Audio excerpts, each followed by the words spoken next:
es el doctor Carlos Bustamante Lemus. Es licenciado en Economía por la Universidad Nacional Autónoma de México. Tiene un posgrado en Planeación Regional y Urbana por la Universidad Técnica de Szczecin, Polonia. Tiene un máster en Social Science en Planeación Económica de Desarrollo Urbano por la University College London, University of London de Reino Unido. Y tiene un postdoctorado en Estudios de Planeación por la University College London, University of London, Reino Unido. Su currículum lo voy a resumir en una cuartilla. En la parte de docencia es profesor y tutor en los programas de posgrado de Economía y de Urbanismo por parte de la UNAM. Actualmente es investigador titular en el Instituto de Investigaciones Económicas también de la UNAM. Es miembro del Sistema Nacional de Investigadores y ha sido presidente de nuestra asociación en el periodo 2007-2010. Sus líneas de investigación son planeación urbana y desarrollo regional, políticas públicas territoriales, economía urbana informal. Además de una larga serie de publicaciones, participaciones en seminarios nacionales e internacionales, tutor en tesis de maestría y doctorado, ponente en la Cámara de Diputados y Senadores y recientemente fue como académico invitado en la University College London de la Universidad de Londres en Gran Bretaña. Entre su más reciente publicación tenemos lo que es parte de su ponencia. La publicación tiene como título Actores urbanos y políticas públicas, estrategias de los manufactureros de la Ciudad de México ante el neoliberalismo. Me voy a permitir dar una pequeña introducción a su trabajo para, por el tiempo, que se aproveche en preguntas y respuestas. La conferencia del doctor Carlos Lemus es una parte de una investigación mucho más amplia en este tema que va a desarrollar. Nos ofrecerá una visión y un conocimiento acerca de dos tipos de realidades, de un mercado del trabajo que en México es polémico, pero a la vez altamente importante en la actividad económica en la Ciudad de México, y es lo que se denomina como mercado informal. El doctor Bustamante Lemus, conocedor y experto en este tema, se abocó a investigar similitudes o diferencias entre este mercado en México y el de una ciudad mayormente cosmopolita como lo es Londres, ciudad en la cual este tipo de actividad forma parte no solo de su entorno interno económico, sino podríamos afirmar que en lo cultural y de una gran tradición, ya que conjunta el turismo local, el regional e internacional. Además de que en diversos libros sobre economía urbana, regional y de teorías de crecimiento y concentración a este mercado londinense, se lo toma como ejemplo para tratar de explicar desde el punto de vista teórico la concentración de actividad económica en las ciudades. Cedo la palabra al doctor Carlos Bustamante con su conferencia Mercados y vendedores en espacios públicos en grandes metrópolis, un estudio comparativo entre Londres y la Ciudad de México.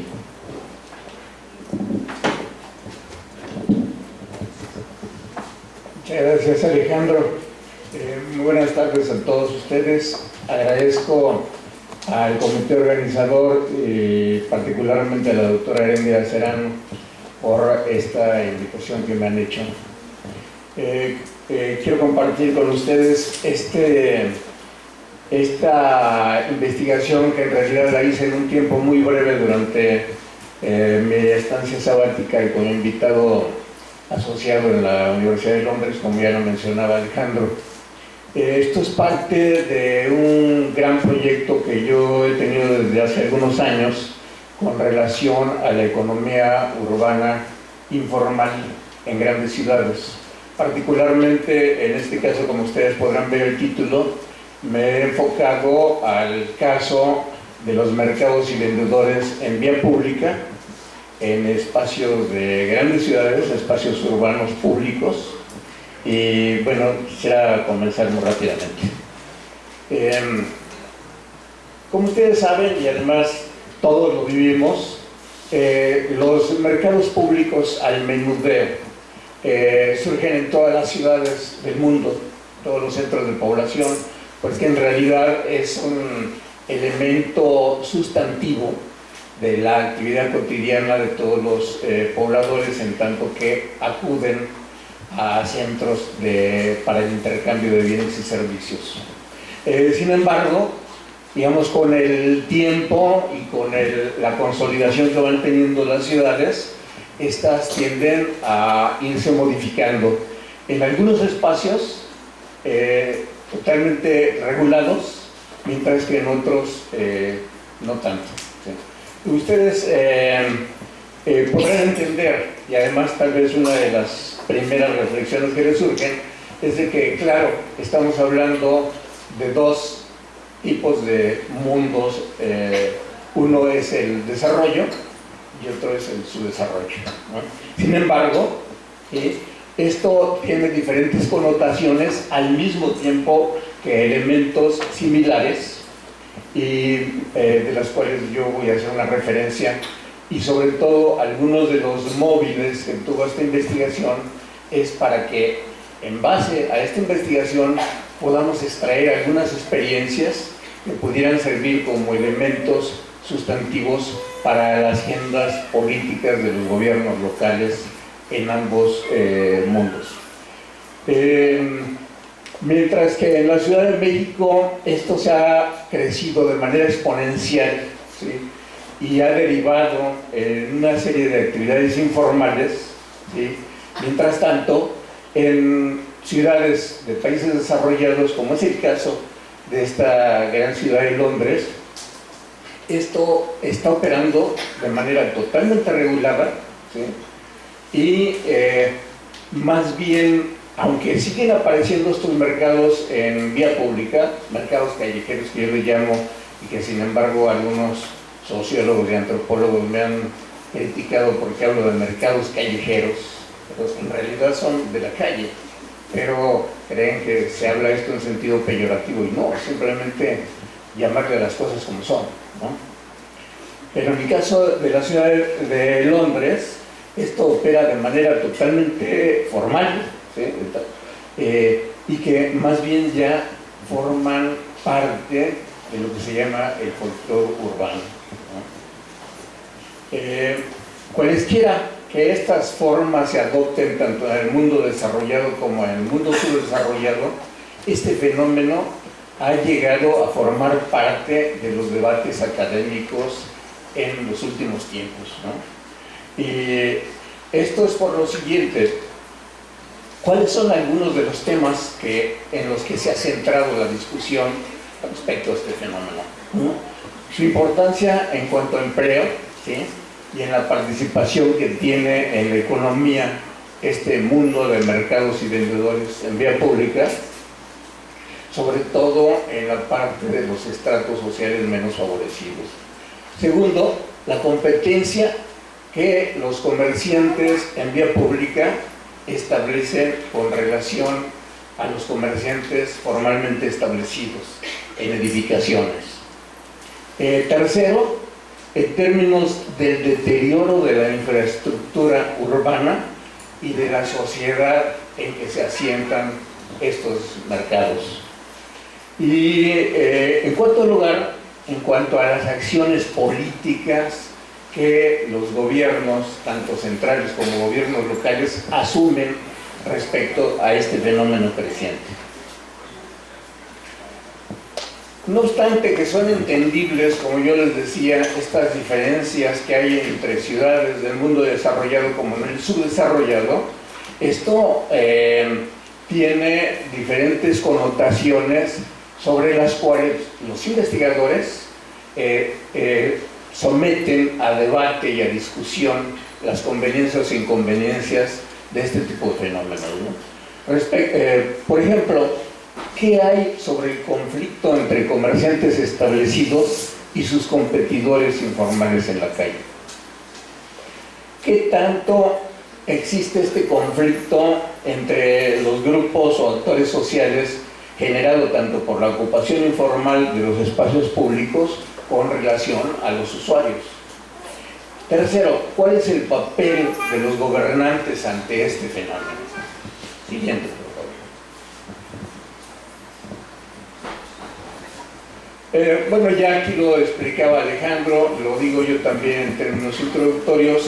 Es muy claro las diferencias que se dan en el mundo desarrollado como en el mundo subdesarrollado, que algunos le llaman el desarrollo, aunque aquí trataremos de mostrar que en realidad este subdesarrollo es estructural y más que ser estructural tiende a un deterioro aún mayor y retroceso además.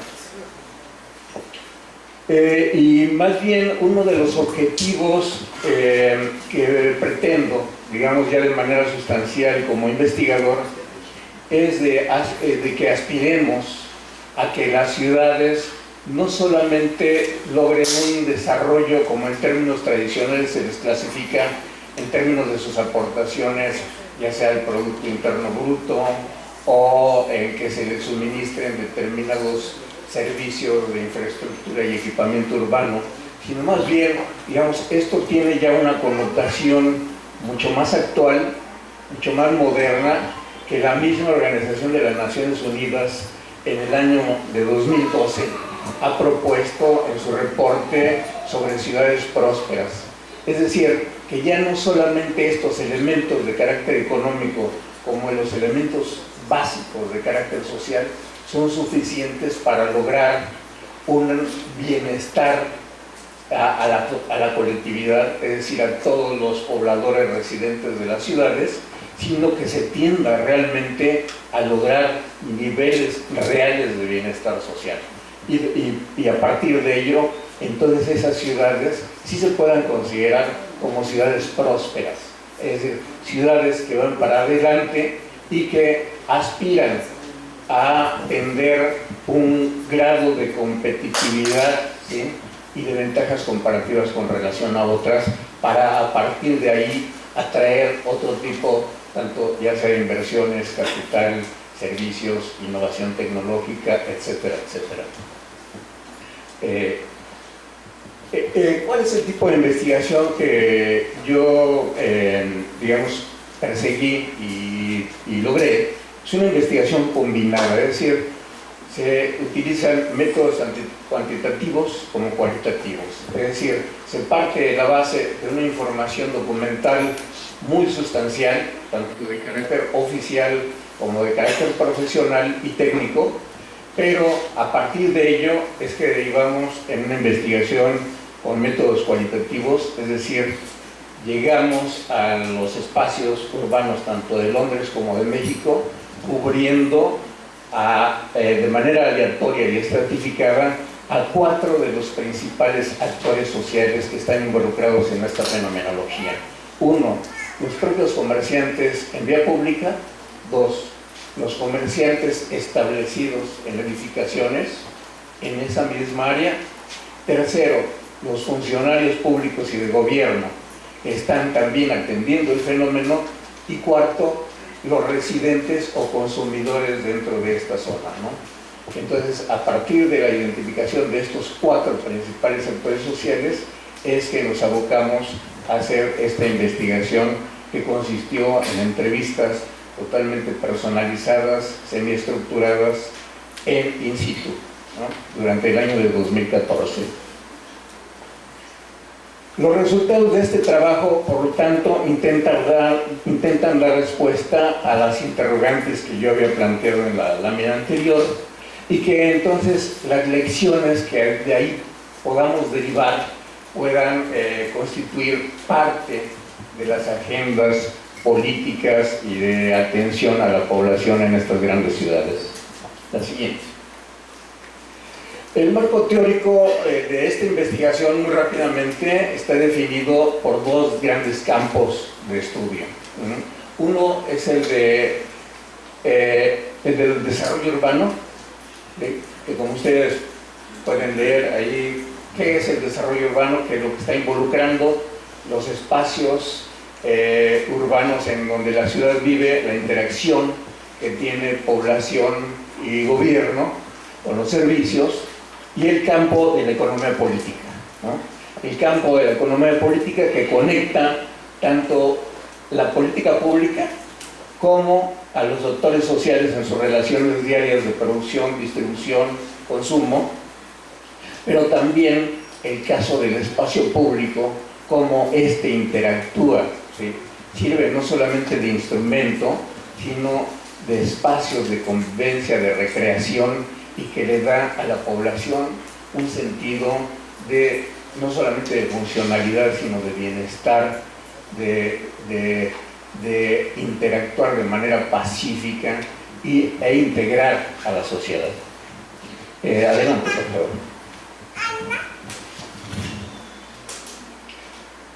Bueno, entonces, a partir de estos campos combinados, ¿no?, cruzados, entonces tratamos de, en primer caso, derivar el problema teórico, identificarlo, ¿sí?, que se enfoca en problemas tanto de subempleo como de bajos salarios y, consecuentemente, bajos niveles de ingreso de la población en general en ambas ciudades, ¿sí?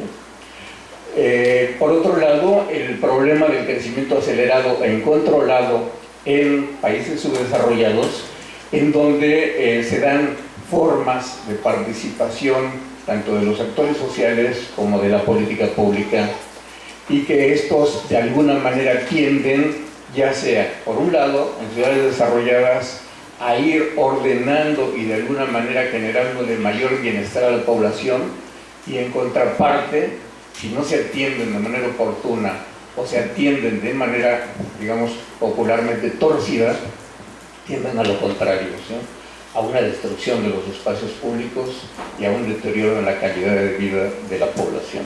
La siguiente.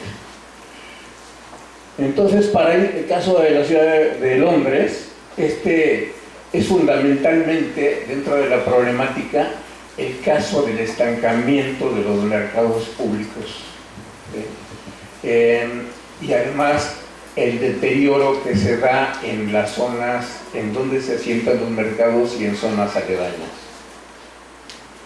Entonces esto, digamos, la problemática que se percibe es el descenso que se tiene tanto en las ventas como en la participación económica del sector comercial urbano, ¿no? Todo esto es enmarcado dentro del marco teórico, y como decía a ustedes, en el caso de la Ciudad de México, esto se tiende a exacerbar, ¿sí?, y no solamente eso, sino que se pierde la información, la falta de ella y la falta de aprovisionamiento de una información sustantiva. Ahora, particularmente presentaremos algunos datos del caso de la Ciudad de México. El INEGI ha generado ya de manera sistemática, y a partir de los años 70 y 80, cuando la misma Organización Internacional del Trabajo promovió y fomentó en toda América Latina estudios sobre la actividad informal en la población de América Latina, repito, y particularmente el tratar de generar información estadística sistemática para ir estudiando y analizando la evolución de este fenómeno. Entonces, a partir de ello, el INEGI ha generado información de este tipo a través de su Encuesta Nacional de Ocupación y Empleo, y en los últimos datos se registra este estado de las ocupaciones informales, que en todo el país ya registran cerca de 14 millones, ¿sí? En el Distrito Federal, que es la Ciudad de México, y es el caso que también nos abocó, ya son 820.200 trabajadores informales ocupados nada más en el sector terciario, o sea, comercio y servicios, ¿sí?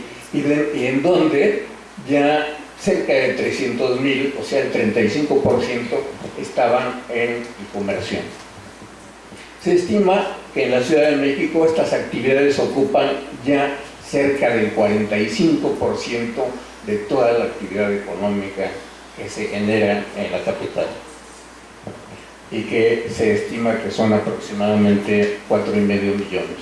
Para el año 2013, esto es un desarrollo realmente exponencial, no solamente importante, sino que para las características en la forma en que se expresa este fenómeno resultan también preocupantes.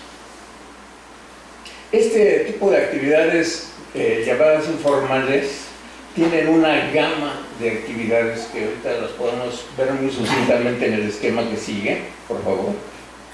A ver si se alcanza a leer, pero yo las he clasificado de acuerdo también a información que obtuve de la Organización Internacional del Trabajo, en transacciones tanto monetarias como no monetarias, pero al mismo tiempo actividades ilegales propiamente, y actividades legales, es decir, son actividades legales, pero que no están reguladas, ni siquiera de manera oficial registradas en los datos oficiales de gobierno central y locales, ¿no?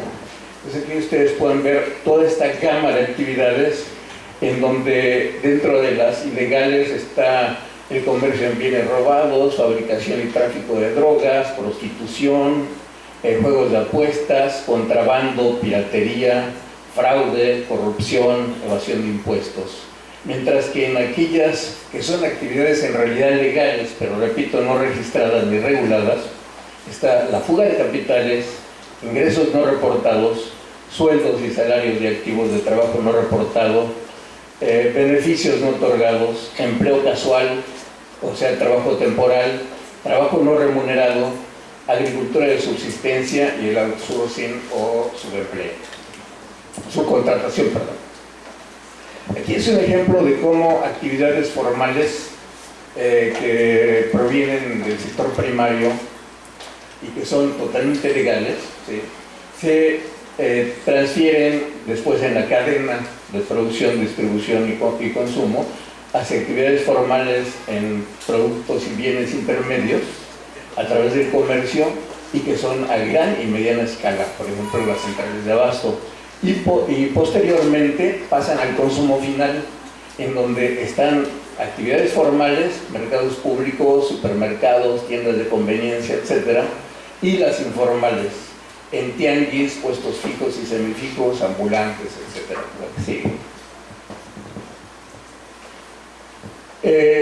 Los ejemplos más visibles y problemáticos son estos, ¿no? En cualquier ciudad grande, y aquí ya lo estamos pudiendo ver igual también en Mérida, ¿sí?, están lo que son los comerciantes en vía pública y los transportistas urbanos, ¿sí?, que son posiblemente los que llaman más la atención porque son los que vemos en las calles y son los que afectan más la visibilidad y las conveniencias e inconveniencias de la población, ¿sí? Pero ¿por qué es que se considera esto una problemática? Uno, en términos de creación o destrucción del espacio público. Dos, en términos de empleo e ingresos informales. Tres, en términos de la gobernanza y administración pública. Y cuarto, muy importante también, en términos de la calidad de vida urbana en general. Adelante. Este pequeño esquema con diversos periodos muestra algo de lo que el debate que se está dando actualmente con relación a los pros y contra de los mercados en vía pública. Diversos especialistas, sobre todo dentro del campo de la sociología urbana o de la antropología, argumentan en favor de los comerciantes en vía pública diciendo que ellos crean espacio público urbano, ¿sí? En el caso de las grandes ciudades con un nivel de consolidación mucho mayor, yo argumento que es lo contrario, y aquí está el ejemplo del caso de la Ciudad de México. Durante todo lo que fue el periodo precolonial, la colonización e inclusive hasta el México independiente, estas actividades estuvieron totalmente reguladas por las autoridades y gobiernos locales.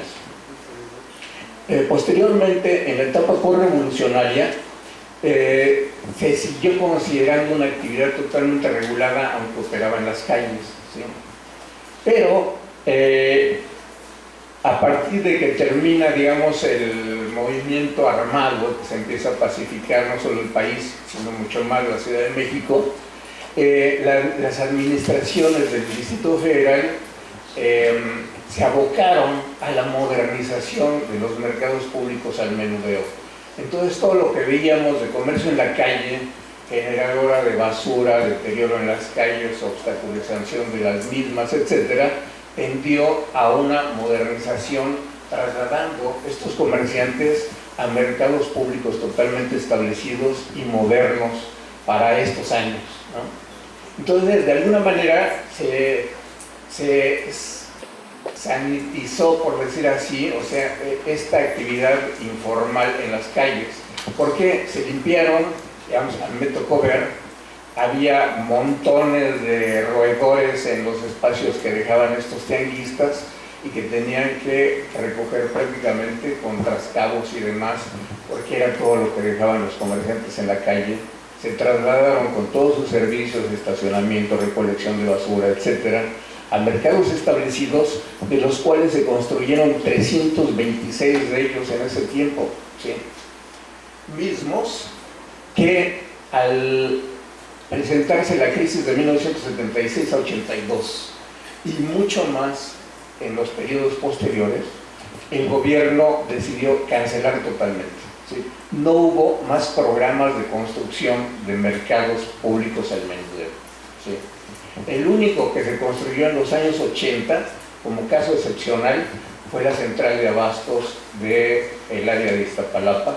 Fuera de ahí no hubo uno más mercado público edificado.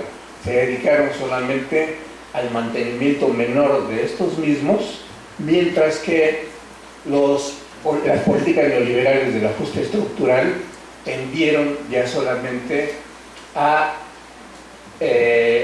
permitir, digamos, la proliferación del mercado en la calle. Hubo un solo intento a principios de los años 70 por parte del gobierno federal de crear lo que llamaron mercados sobre ruedas, que eran tianguis que se establecían de manera itinerante en varios puntos de la ciudad, pero el objetivo principal que proponía el gobierno federal era tratar de eliminar el intermediarismo, ¿sí?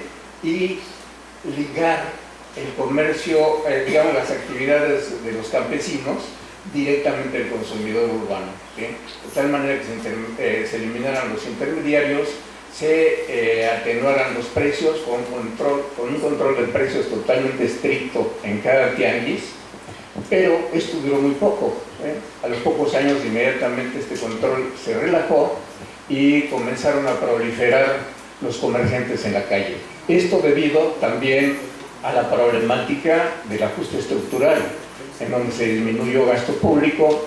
Obviamente, dentro de esta política macroeconómica, los gobiernos locales muy fácilmente tendieron a eliminar gasto en infraestructura urbana y servicios, ¿sí?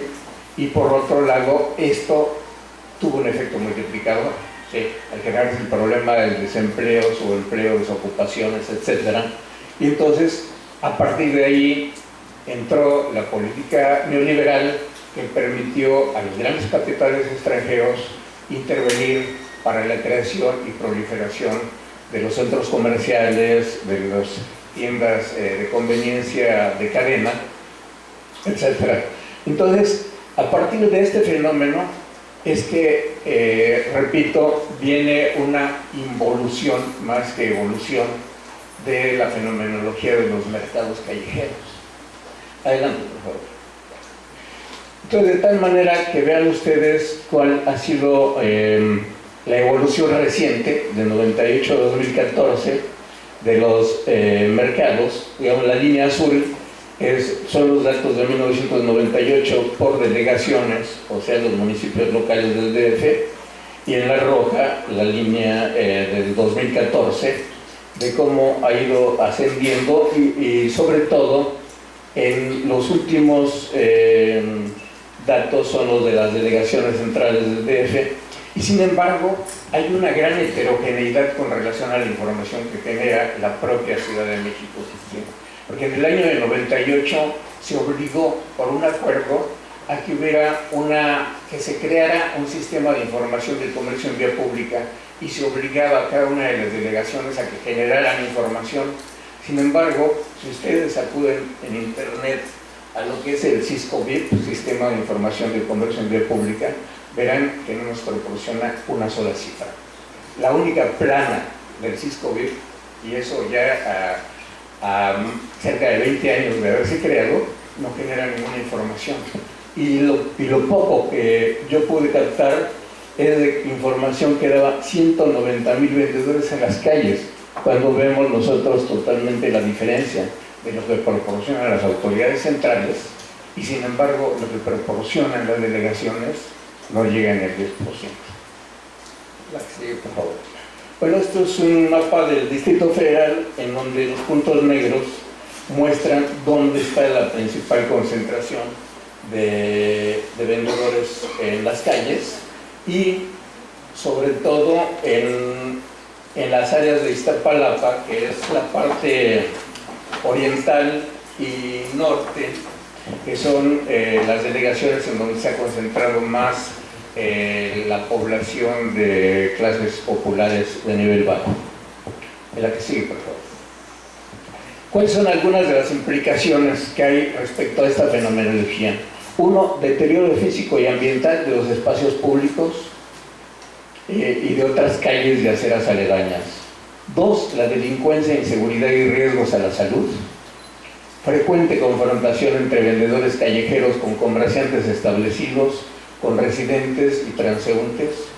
El conflicto social que se da por los continuos bloqueos a las calles, ¿no? Debido a la operación de estos comerciantes. Y luego el debate, ¿no?, de ventajas o desventajas que se da para la parte productiva. La que sigue, por favor. Son algunos de los casos de cómo se ha proliferado el mercado en las calles, inclusive en vías rápidas, en donde la población, pueden ustedes ver, se tiene que bajar de la acera a la vía rápida porque ya no tiene lugar donde pasar. La que sigue. Este es otro aspecto. Afuera de una estación del metro y en donde hay un mercado, que es esa edificación amarilla, aún así se ha expandido el comercio en vía pública y vean ustedes los peatones caminando en la línea que es, digamos, restringida para los autobuses urbanos. Y acá abajo no se diga, ¿no? Está el bloqueo prácticamente de todos los carriles de una gran avenida afuera de una de las estaciones de transferencia multimodal de transporte.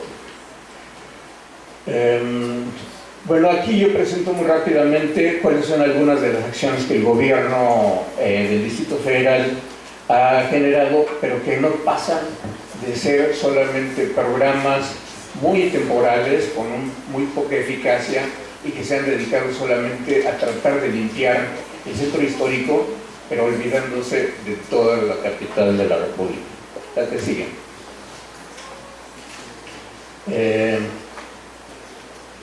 Bueno, aquí algunas de las respuestas que obtuvieron, no voy a decir todas, pero sí muy rápidas, por parte de los funcionarios públicos, que comentan acerca de la dificultad que hay de controlarlos, etcétera, no dan información oficial, y que algunas de las acciones muy aisladas que se dan para intentar removerlos de algunas de las áreas más conflictivas, ¿no? En tanto, los comerciantes informales y sus representantes, que argumentan que es su derecho constitucional al trabajo, pero reconocen las dificultades que tienen con autoridades y con la población. Los residentes y peatones se quejan continuamente de las restricciones cada vez mayores para transitar libremente, así como de los problemas de inseguridad y de conflicto que tienen muchas veces con los vendedores, que son realmente muy violentos. Algunos reconocen las ventajas de comprar un poco más barato en los mercados en la calle, sin embargo también manifiestan la baja calidad que se da en muchos de los productos, y por otro lado el que el sistema de precios y medidas totalmente está distorsionado y escondido, ¿no? La que sigue. Ahora, el caso de Londres, ahí está prácticamente el otro lado de la moneda. Digamos, aquí son algunos de los datos de la ciudad de Londres, en donde por una parte está la City, que es la ciudad, digamos, histórica, y en donde se ha asentado prácticamente toda la actividad financiera, y el resto es el Gran Londres. Esto tiene una población registrada desde el año 2011 de 8 millones y fracción de habitantes, cantidad que se ha mantenido casi estable a lo largo de más de 30 años, pero que sin embargo tiene una población flotante mucho mayor, y que es la que genera una actividad económica muy importante y caracteriza a la ciudad como una ciudad global, ¿no? El Gran Londres está dividido en 5 subregiones, la región central con 11 boroughs o municipios, en la región este con 11, la norte con 3, la sur con 6 y la oeste con 8 boroughs. Adelante. Aquí yo destaco cuál es la importancia que tiene para no solo para Gran Bretaña, sino para Londres, la actividad comercial, ¿sí? Los mercados, no solamente en la calle, sino los comerciantes establecidos, en términos de la importancia que tiene tanto en generación al Producto Interno como en la generación de empleos, ¿no? Todos en conjunto suman un total de 140 mercados en el Gran Londres. Dentro de estos hay solamente 10 mercados que se consideran que están bajo licencia real, que le llaman el Royal Charter, o sea, solamente 10 de ellos están exentos de muchas de las otras regulaciones que se dan al resto de los mercados, y todos los demás están bajo la jurisdicción y regulación de las autoridades locales. Bueno, aquí ya estoy mencionando cuál es la parte de la problemática.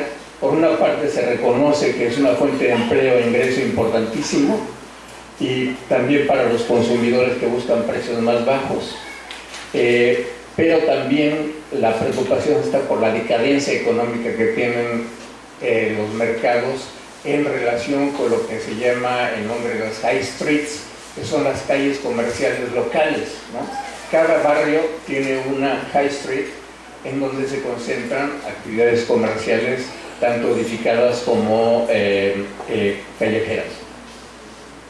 Y luego, pues, por la importancia y el interés que tiene Gran Bretaña de acogerse a las regulaciones que también impone la Unión Europea, ya no solamente las que ellos han generado a lo largo del tiempo. Adelante.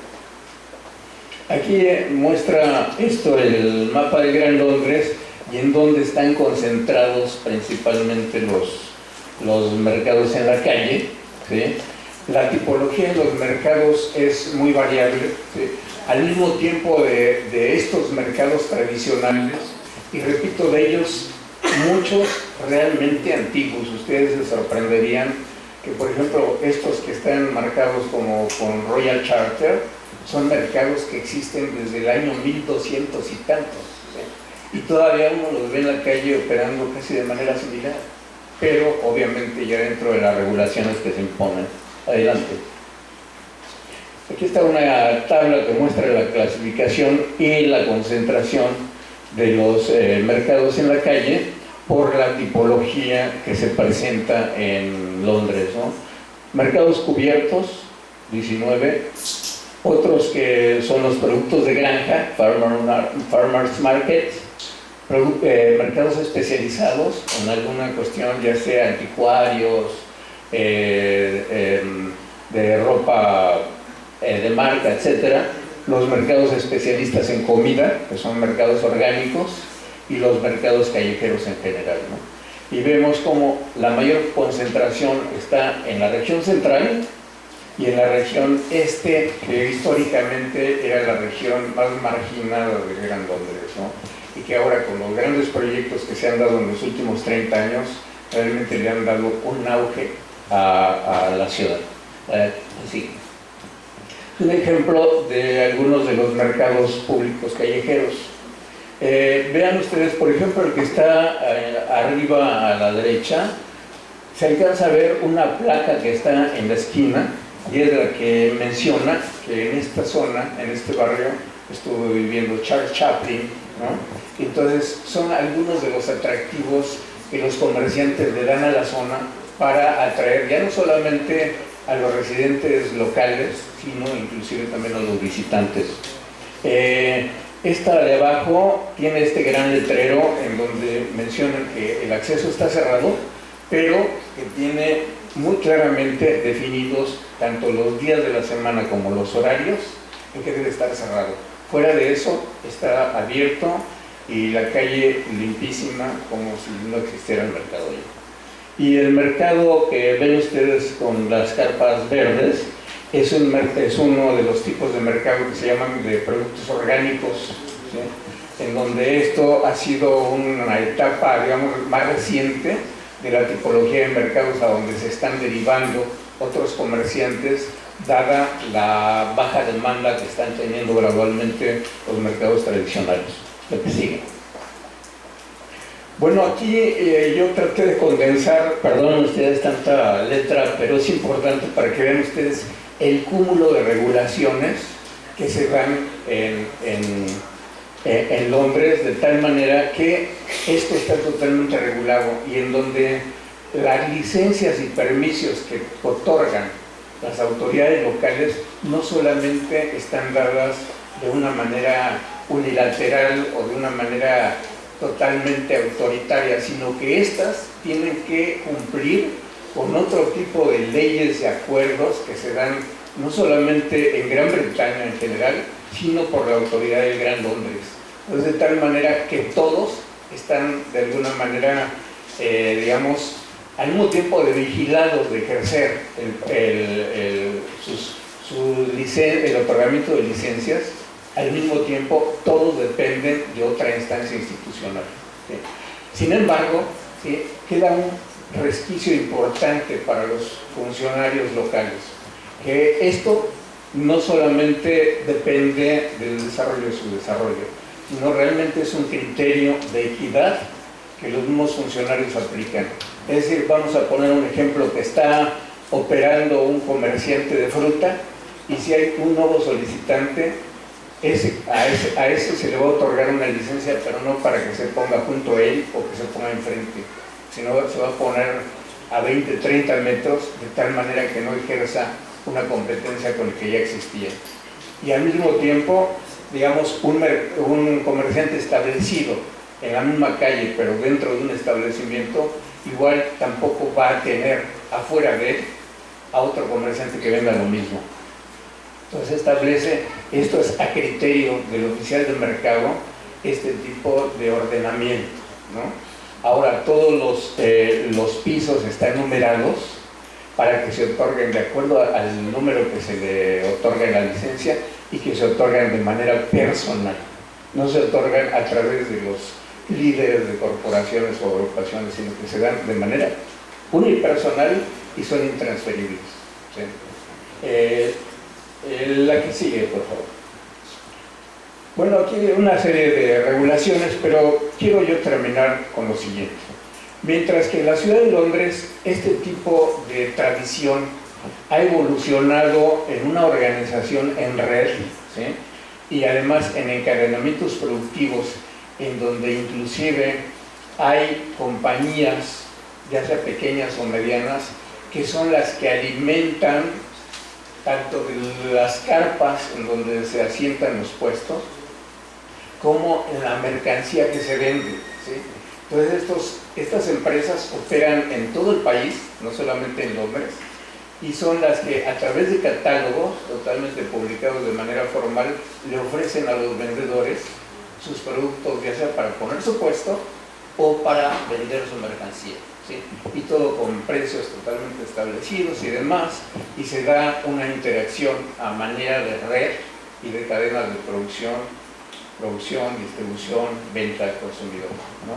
Y por otro lado, la conciencia que tienen los comerciantes en la calle de que esto está prácticamente tendiendo a decaer por la competencia que se está dando por las grandes cadenas de supermercados, entonces ellos han emprendido a nivel de sus federaciones de comerciantes campañas para que a lo largo de todo el territorio del Reino Unido levanten aquellos comercios y aquellos mercados que están sufriendo una relativa decadencia.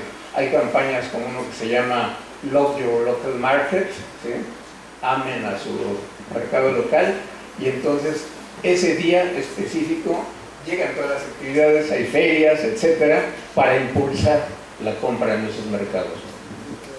Finalmente, ¿sí?, hay otro tipo de consideraciones. La campaña totalmente agresiva de las grandes compañías de supermercados realmente sí está dañando, digamos, esta tendencia y la preferencia de los consumidores a seguir consumiendo en los mercados callejeros. ¿Por qué? Porque tienen grandes ventajas comparativas en las cuales yo al entrevistar a los consumidores era clarísima. Por una parte, ellos se bajan al precio o muchas veces por debajo del precio que se ofrece en los mercados de la calle, ¿sí? Con productos de calidad, productos garantizados, que los garantiza su nota de caja, ¿no? Mientras que los mercados callejeros no le dan a uno nada, ¿sí? Y por otro lado, ellos operan en horarios de casi todo el día, desde las 7 de la mañana hasta las 11 de la noche, cuando los mercados de la calle operan solamente de 10 a 4 de la tarde, si acaso.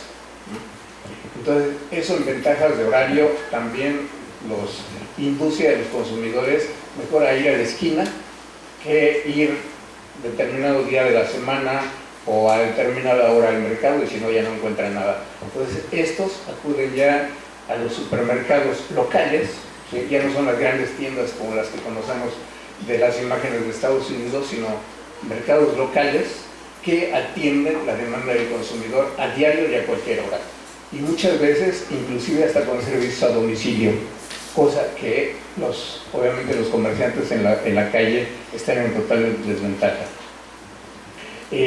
Esto, digamos, vean la realidad en un país como esto. En cambio, en la Ciudad de México vemos totalmente lo contrario. Las licencias o permisos se dan de manera discrecional y se le dan al líder de la agrupación, no se le da al comerciante individual, ¿sí? Pues de tal manera que esto es transferible, muchas veces ya no se sabe ni quién es el que vende, ¿sí? Y por otro lado, digamos, se da sobre la base de la presión que ejercen estos representantes o líderes de ambulantes, ¿sí? Esto, si lo vemos dentro de un espectro un poco mayor, veremos que es realmente preocupante, porque entonces, ¿quiénes son los que están prácticamente induciendo la política urbana? Solamente los líderes de estas grandes agrupaciones o sindicatos, que son las que a diario vemos nosotros en las noticias o en la realidad los que vivimos allí, que hacen paros, plantones en la calle, marchas, etcétera, y que son a los que atienden los políticos locales, ¿sí? Entonces, ¿esto a qué nos deriva? Avancemos en las últimas, por favor. Lo que un especialista urbano de gran reconocimiento sudamericano decía, que esto en la globalización está llevando a una gobernanza de carácter corporativa. En el caso de la Ciudad de México, yo digo, y no solamente en la Ciudad de México, sino otras grandes ciudades y entidades del país, a una gobernanza corporativa popular. Es decir, el gobierno actúa solamente sobre demanda y presión de estas agrupaciones. Pero ¿qué es lo que sucede con el resto de la población? No se puede movilizar, no se moviliza, está desinformada, etc. A eso realmente no les hace caso el gobierno, ¿sí? Entonces esto está derivando realmente en conflictos sociales muy importantes y que va a generar un conflicto todavía mucho mayor en todo el país, ¿sí? Yo hubiese querido terminar la exposición con un diagrama similar al que los colegas japoneses presentaron de una forma idílica de lo que sería una ciudad de futuro, es la que nosotros desearíamos para cada una de nuestras ciudades. No tener que estar sufriendo en las calles porque se asientan de manera indiscriminada comerciantes que pueden ser útiles para una necesidad eventual, pero que a diario y a cada hora están destruyendo y reduciendo el espacio público que en otros tiempos los mismos gobiernos que todavía tenían una intención de modernidad y de bienestar social podían haber tenido. Muchas gracias.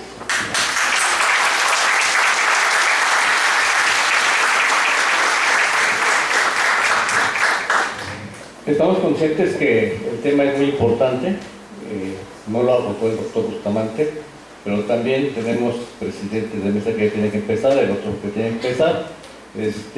Lo apresuré. Debo decirles que tengo el riesgo de que me reprueben el examen doctoral porque es mi tutor, pero pues, todo esto lo estoy haciendo por ustedes. Dos preguntas tenemos. muy breves, muy concretas, porque todavía nos falta entregar los reconocimientos a nuestros ponentes. Ok, pues muchas felicidades, doctor Carlos Bustamante. Yo la verdad quiero comentar, el tema que usted está señalando es muy apasionante, pero déjeme decirle que es una necesidad sentida, es un sentido de pertenencia el que se tiene, falta visión por parte de nuestras autoridades, mucho trabajo colaborativo porque los mercados existen desde, como usted lo comenta, desde tiempos muy remotos y actuales, pero los tenemos que regular, los tenemos que hacer de una manera planificada. ¿Para qué? Para que la cuestión económica nos apoye a todos. ¿Por qué? Porque en este sentido, así como se está dando, es una economía informal que no está contribuyendo absolutamente nada al ingreso nacional. Sin embargo, esto se hiciera de manera ordenada, con una colaboración de todos los profesionistas, créanme que la derrama económica sería muchísima. Entonces, realmente, ahorita lo que necesitan nuestras autoridades en los 3 niveles de gobierno, tener una visión a futuro que realmente nos va a permitir apoyar. Es todo, muchas gracias.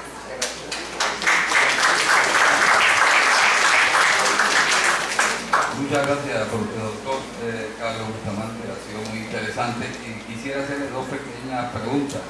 El papel de los inmigrantes en Londres dentro de este tipo de comercio, si no es una muestra de segregación, lo he visto en otros países de Europa, pero en Londres no lo conozco, desgraciadamente. No se oye igual.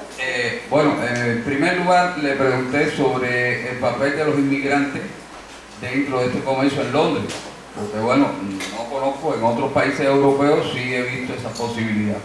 Y en segundo lugar, usted habla de espacios públicos que son ocupados, pero es que los espacios públicos hoy en México y en otros países de América Latina están corporatorizados, son de grandes corporaciones, son espacios privados, cada vez más. Entonces, estos vendedores están construyendo sus territorios y esos territorios forman parte de la crisis económica que están padeciendo nuestros países, por tanto es un reflejo de ese reajuste estructural. No sé lo que piensa usted al respecto. Gracias.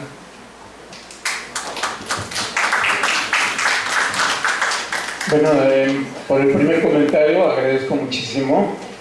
Coincido totalmente. Yo creo que este tipo de ejemplos nos deben de conducir a que tengamos una participación cada vez activa, cada vez mayor, los actores sociales de la ciudad, ¿no? Tanto trabajadores, estudiantes, población en general, consumidores, de que no necesariamente en el paso que se nos presenta un vendedor vamos a estarle comprando por compadecernos, porque pobrecito está vendiendo en la calle, ¿no? Porque esto se va generando toda una tendencia distorsionante, ¿sí? y que conduce después a la generación de agrupaciones que se vuelven casi mafiosas, ¿no? Entonces, esto, digamos, de alguna manera eliminarlo.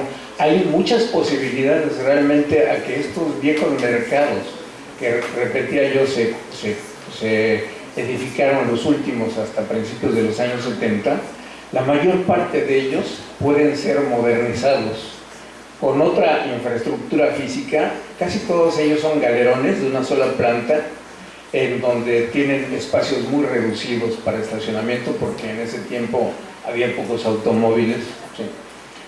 Sin embargo, todos ellos tienen un potencial de hacerse todavía más grandes en los mismos espacios, ni siquiera para invadir nuevos espacios en los mismos, y realmente albergarían por lo menos a una tercera parte de los comerciantes que actualmente existen en la calle.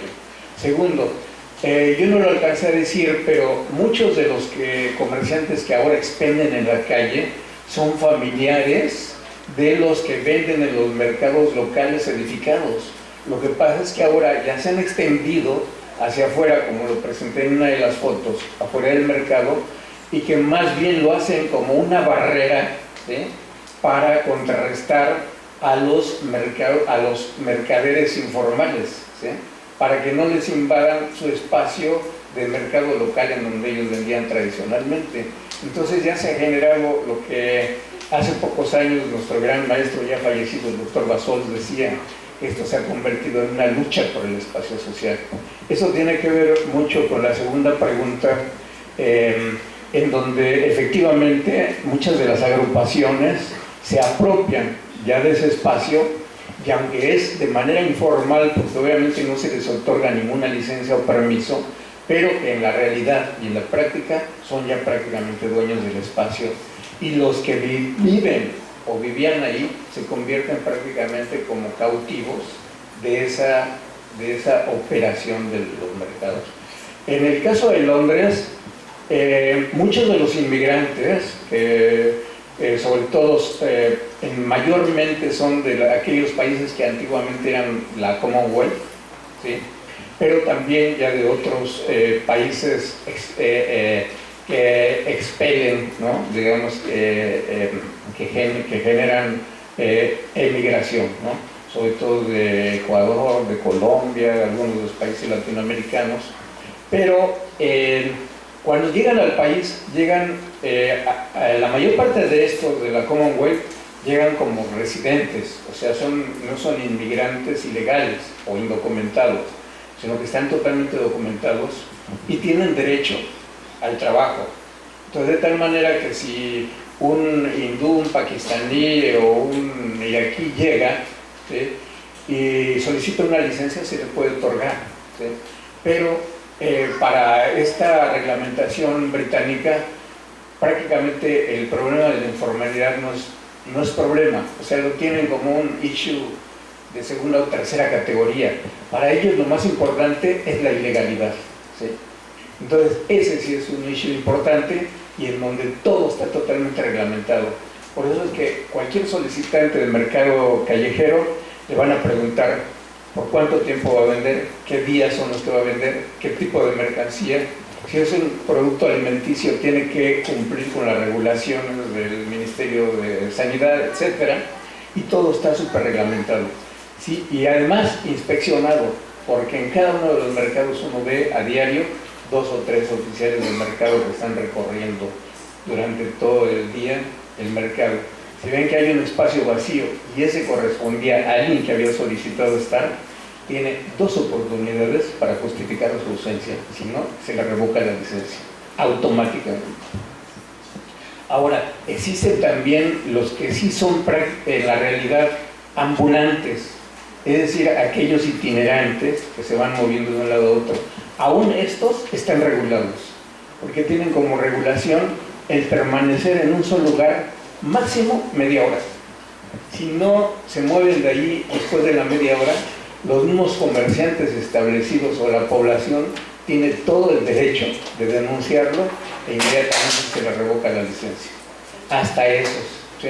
Los únicos que en realidad tendrán dificultad son estos inmigrantes que ingresan al país de manera indocumentada, porque obviamente no tienen ningún documento que los ampare para trabajar de manera ilegal, ¿sí?, y por lo tanto no podrían hacerlo. Sin embargo, los sistemas de vigilancia que existen, no solamente en la zona de mercado, sino en toda la ciudad, inmediatamente los identifican.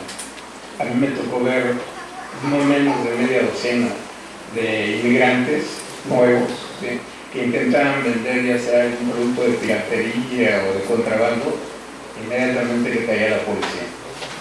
Entonces eso sí está totalmente regulado, pero se dan muchas posibilidades para los que tienen el permiso de trabajar para que lo hagan de manera legal, ¿sí? Agradecemos al doctor Bustamante su intervención.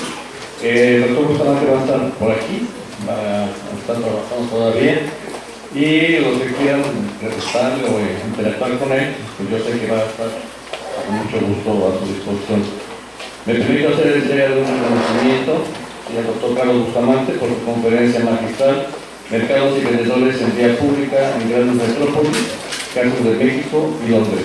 Asimismo, le entregaremos un pequeño obsequio de parte de nuestras anfitriones.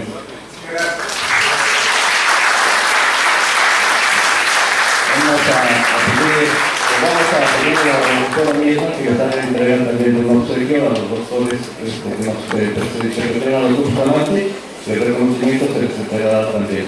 Un aplauso para nuestros conferencistas magistrales. Las mesas de trabajo ya están iniciadas, se pueden hacer,